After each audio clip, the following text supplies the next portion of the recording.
जय माता रानी के सभी मित्रों को। दोस्तों, थोड़ा सा मैं बता दूं आपको।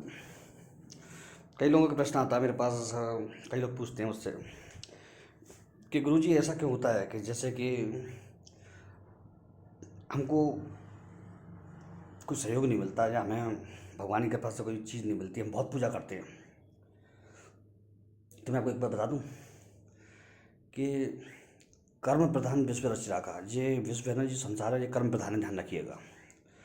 और कर्म के आधार पर ही आपको मिलता है। आपको आप चाहे आपको पड़ा हुआ कोई चीज़ मिल जाए तो ऐसा नहीं होगा। कर्म की प्रधानता के आधार पर आपको कुछ मिलेगा। तो ये चीज़ आपको समझनी चाहिए, ठीक है ना। और यदि आप ये सोच रहे हैं कि आपको पूजा पाठ ज़्यादा करने से सब कुछ मिल जाएगा बिना कुछ मेहनत किए, तो ऐसा नहीं हो सकता। ध्यान रखिएगा। आप इस विचार को आप बिल्कुल बदल दीजिए। ये सोच बहुत ख़राब है, ये आपके लिए बहुत घातक सोच है। कई लोग ऐसे भी होते हैं जो ये समझते हैं कि भगवान करण अर्जुन की तरह आएंगे। जैसे राखी बोलती है ना पिक्चर में करण अर्जुन में कि मेरे करण अर्जुन आएंगे, मेरे करण अर्जुन आएंगे। कहाँ से आएंगे भैया? ये रियल लाइफ है, पिक्चर नहीं है कि हवा में छोड़ के आ जाएंगे। तो वो सब चीज़ें सोच ये सब आपको समझनी चाहिए और मेहनत करनी चाहिए। क्योंकि आपकी जो हार्ड वर्किंग है उसका कोई मतलब वो नहीं है, अपवाद नहीं है। आपकी हार्ड वर्किंग से बड़ा कोई चीज़ नहीं है। वो चीज़ आपको समझनी पड़ेगी। कई लोग मैंने देखा है दोस्तों, ये सोचते हैं कि हम पूजा पाठ करेंगे, आसमान से धर बरसेगा। मैंने एक बार एक अंग्रेज़ से बात की थी जो इंडिया आया हुआ था, वृंदावन घूमने आया। तो वहाँ से वो जन्म स्थान भगवान के कृष्ण की, तो वो उससे ऐसी बातों बातों में बात चल गई। वो हिंदी जानता था अच्छी, उसकी हिंदी काफ़ी अच्छी थी। मैं भी थोड़ी बहुत, ज़्यादा तो नहीं जानता, थोड़ी बहुत इंग्लिश जानता हूँ। तो थोड़ी बहुत उसके वर्ड मैंने भी समझ लिए। तो मैंने एक चीज़ देखी कि उस व्यक्ति में धर्म के प्रति कहीं भी कोई झोल नहीं था। वो हिंदू धर्म को बहुत मानता था, सनातन धर्म को बहुत मानता था, ठीक है। और उसने कई चीज़ों की पोल पट्टी बताई। देखो उसको कितनी नॉलेज थी। उसने कहा कि यहाँ तो शक्तियों को खरीदते हैं आदमी। उसने कई इंटरनेट साइटें भी देख रखी थी, फेसबुक यूट्यूब सब देख रखा था उसने इंडिया के हिसाब से। तो वो धर्म में, क्योंकि वो धर्म में था, वो मंत्र का भी वो सर्च करता रहता था। तो बता रहा था कि यहाँ भूत प्रेत एनर्जियाँ खरीदी जाती हैं, जिन्न खरीदा जाता है, भूत भूत खरीदा जाता है। ऐसा कभी होता है क्या? मुझसे बोला मनोज जी। मैंने कि नहीं, होता तो नहीं है भाई। तो आपने कभी बेचा खरीदा? मैंने कहा नहीं, मैंने नहीं खरीदा, क्योंकि मैं इस चीज़ पर विश्वास ही नहीं करता हूँ। कोई अपनी मेहनत की चीज़ को किसी को बेच नहीं सकता, और बेचेगा तो वो बिना मोल के देगा, वो बिक्री नहीं होगी उसकी। वो बोला बिल्कुल यस।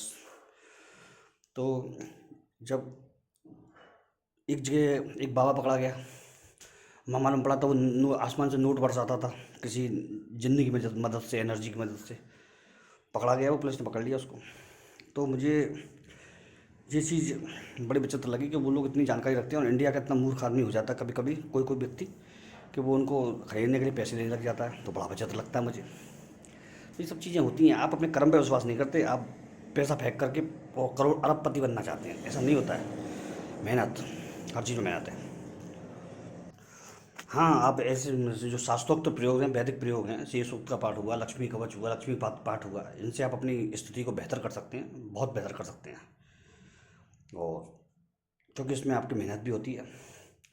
और इन चीज़ों को, क्योंकि आप इसको किसी चीज़ को मोल नहीं रहे हैं किसी से, तो इन चीज़ों को करने में आपको हाड़ तोड़ मेहनत करनी पड़ती है। तो वो काम भी सफल होता है। ये चीज़ें होती हैं। अब चलते हैं मेन टॉपिक की तरफ जो है आज का। दोस्तों, आज का जो टॉपिक है वो है स्वप्न फल। स्वप्न फल में क्या है?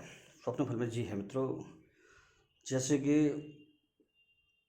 ज़्यादातर लोगों ने मुझसे पूछा, स्वप्न में हम पानी में डूबते हैं, अपने आप को देखते हैं, या पानी में हम कूद गए, या पानी में फंस गए, मर गए हम। तो मैं आपको एक चीज़ बता देता हूँ, उसमें बहुत बिल्कुल सटीक विश्लेषण है मेरा इसमें। पहले मेरे पास काफ़ी सालों पहले 2-3 लोग आए थे, मतलब आए तो बहुत थे, लेकिन 2-3 लोगों के सपने खास थे। वो उनको अमूमन हर दूसरे तीसरे दिन वो सपने आ जाते थे। वो पानी में एक तो पुल पे से कूदता था, वो मर जाता था। एक एक किसी घाट किनारे एक सीढ़ियाँ बनी थी, उस पर फिसल के मर जाता था तो सपने में। और वो डर के उठ जाता था सपने देखने के बाद। तो अब हम दोस्तों, मेरी पामिस्ट्री है ना, वो मेरी एस्ट्रोलॉजी से बढ़िया है, मेरी हस्तरेखा मेरी बहुत बेस्ट है मेरी। तो उन्होंने मुझे हाथ दिखाया सीधा अपना।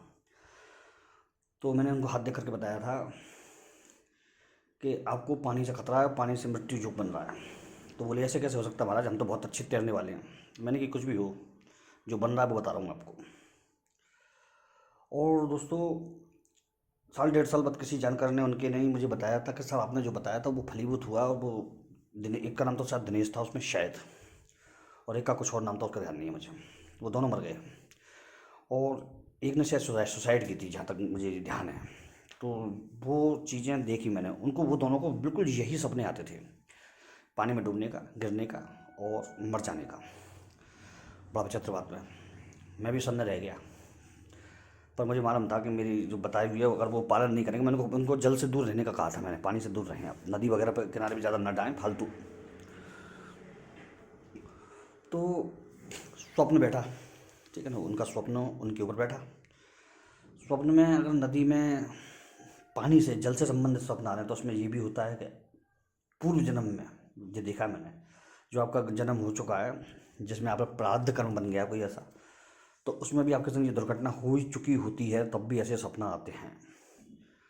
तो ऐसे स्वप्न आने का मतलब ये होता है कि कहीं ना कहीं आप उससे जुड़े हुए हो, अटैच हो उस सपने से, ठीक है ना। अब एक चीज़ और निकल के आई फिर, ज़्यादातर लोगों की कुंडली में जिनको जल के सपने आते थे उनकी में पितृदोष था, कहीं ना कहीं छोटा बड़ा कहीं ना कहीं था। तो मैंने चेक किया, मैंने कहा हाँ भाई है तो सही। तो उसके हिसाब से वो सपने आ रहे थे उनको, ये चीज़ देखने लायक थी, ये समझने लायक थी। तो मैंने कि भाई जल से संबंधित में पितर भी दोष आता है। तो पितृदोष के लिए मैं आपको पहले ही बता चुका हूँ, तो आपको दोबारा बता देता हूँ। अमावस्या के दिन पितरों को पूरा भोजन बना करके, जिसमें खीर जरूर होनी चाहिए, बना करके किसी ब्राह्मण को दें। सूर्य को जल चढ़ाते समय यदि सूर्य को जल नहीं चढ़ाते हैं तो आप केवल पितृदेव को भी चढ़ा सकते हैं छत पर जा करके। अगर आप नदी किनारे रोज़ नहीं जा सकते या किसी स्थान पर नदी नहीं है आपके दूर दूर तक, तो सब छत पर अपने सूर्यनारायण को जिस तरह जल चढ़ाते हैं उसी तरह पितर को चढ़ाते हुए पूर्व दिशा की तरफ मुख करके, वैसे तो दक्षिण दिशा की तरफ चढ़ाया जाता है, लेकिन मैं कई बंधनों को आपके को वो कर रहा हूँ क्योंकि दक्षिण दिशा में विशेषता हो जाती है, पर विशेषता नहीं रखनी है हमें, धर्म अर्थ काम मोक्षार्थ करना है हमें। तो पूर्व की तरफ मुख करके सूर्य नारायण उदय होते हैं और आप इसको करते हैं, जल चढ़ाते हैं। ओम पितृदेवाभ्यो नमः, ओम पितृदेवाभ्यो नमः, पितृदेवाभ्यो नमः, इस मंत्र को जाप करते हुए आपको जो दोष होगा उससे छुटकारा आपको मिल जाएगा। बहुत बढ़िया बात है जी, ठीक है सर, इस चीज़ को आप अवश्य कर लें, जिससे आपको काफ़ी राहत मिलेगी। अब दूसरी चीज़ ये कि जल से संबंधित यदि स्वप्न आपको आ रहे हैं तो आपके लिए जल से संबंधित यदि दुर्घटना के प्रश्न स्वप्न आ रहे हैं और लगातार आ रहे हैं तो जल से थोड़ा सावधान रहने की आवश्यकता होती है। और कभी कभार मामूली आ जाते हैं, तैरने के आते हैं या अच्छी तरह से तैरने के, पानी में हंसी मजाक करने के, तो उसमें कोई दिक्कत नहीं है, उसमें आप टेंशन ना लें, वो तो एक मामूली सपना हो गया, ठीक है। घूमने फिरने में के सपने आते हैं, कभी कभी नदी किनारे गए आप दोस्तों के संग, वहाँ अगर कोई गलत चीज़ नहीं होती, आपको डर नहीं लगता, भय नहीं लगता, तो कोई दिक्कत नहीं उस सपने में, ठीक है। क्योंकि ज़्यादा अंधविश्वास को बढ़ा देना सही नहीं होता है। आप उसमें सोचने लग जाएंगे हमें तो नदी का स्वप्न दिख गया, ऐसा नहीं है।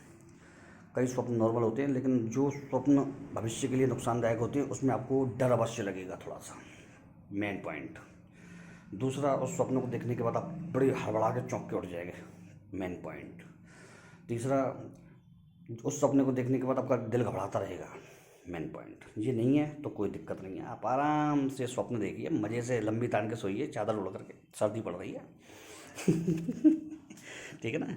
चलिए मित्रों, आपको मैंने स्पेशल बता दिया थोड़ा सा, और आपको कल एक अलग सपने के बारे में बताऊंगा मैं, जो बहुत ज़्यादा देखा जाता है।